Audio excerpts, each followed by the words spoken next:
El derecho es el reflejo de una sociedad.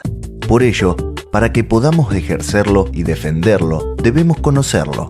La delegación del Colegio de Abogados de la Quinta Circunscripción Judicial contribuye con su aporte hacia la comunidad en su difusión. Para seguir con el tema de las personas jurídicas, se puede decir que tienen ciertos atributos que una vez cumplidos todos ellos, la persona se constituye como tal. Y dentro de los atributos encontramos al nombre, que es algo que la va a distinguir de otras personas jurídicas. Incluso si una persona jurídica va a utilizar el nombre de una persona física, se necesita el consentimiento de esta o de los herederos de esta persona física. Seguro. En principio se entiende que el consentimiento de la persona física está dado, pero bueno, de los herederos es necesario. O sea, en caso que, por ejemplo, tenemos una... ¿Qué pasa si la sociedad ya está constituida? O sea, ya está constituida y figura como con un determinado nombre. Cuando esa persona fallece, ¿tengo que pedirle el consentimiento a los herederos para seguir usando el nombre de la persona fallecida como sociedad? Sí, es necesario, porque los herederos puede llegar un momento en que se opongan a la utilización de ese nombre, porque ellos entienden que puede perjudicar a la imagen de esa persona, además. Por eso es conveniente pedir el consentimiento de los herederos. Bueno, otro de los atributos, si seguimos, es el domicilio. Va a tener el domicilio o sede social, depende de la persona que estemos hablando.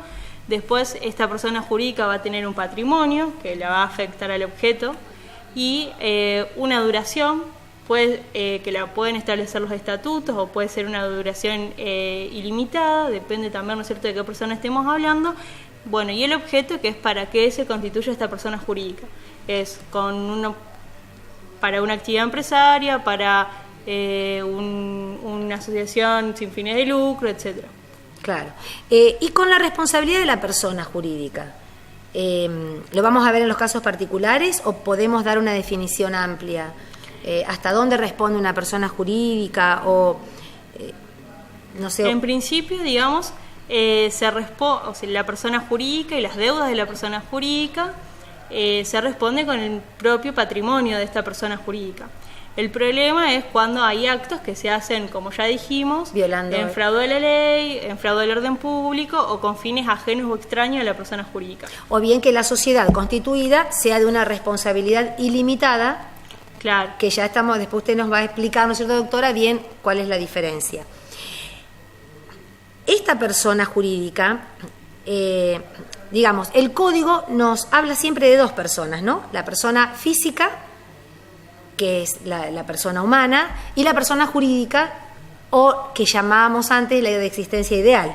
Es esa persona que no vemos, que está formada por personas, pero que forma una persona. Y que tenemos los mismos atributos: nombre, domicilio, patrimonio.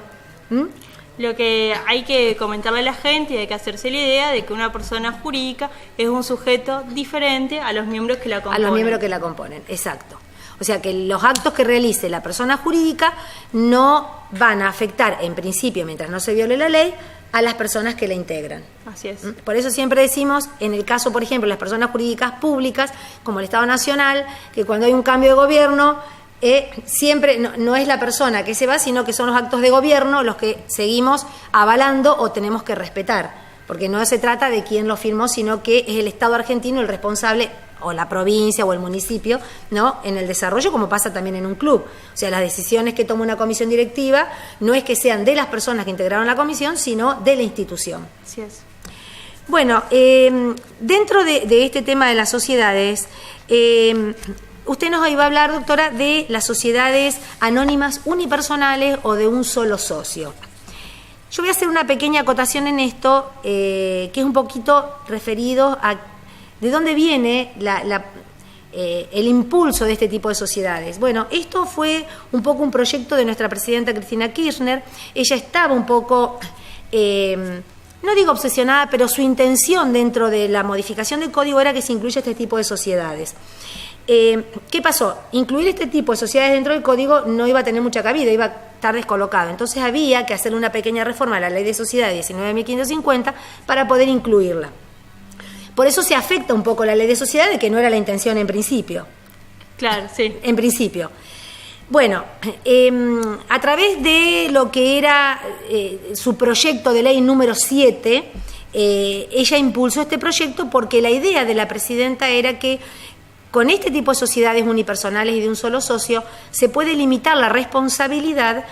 Por ejemplo, una persona que tiene varias administraciones o varias explotaciones, un campo, es profesional y por otro lado tiene una empresa de venta de autos, podía formar una sociedad unipersonal en cuanto a la explotación rural y no comprometer el resto de su patrimonio, sino comprometer solamente el resto del patrimonio, que ya nos va a explicar usted bien, con respecto al campo o a la explotación rural que iba a formar esa sociedad solo, él solo en principio. Después nos va a explicar por qué hay algunas cositas ahí.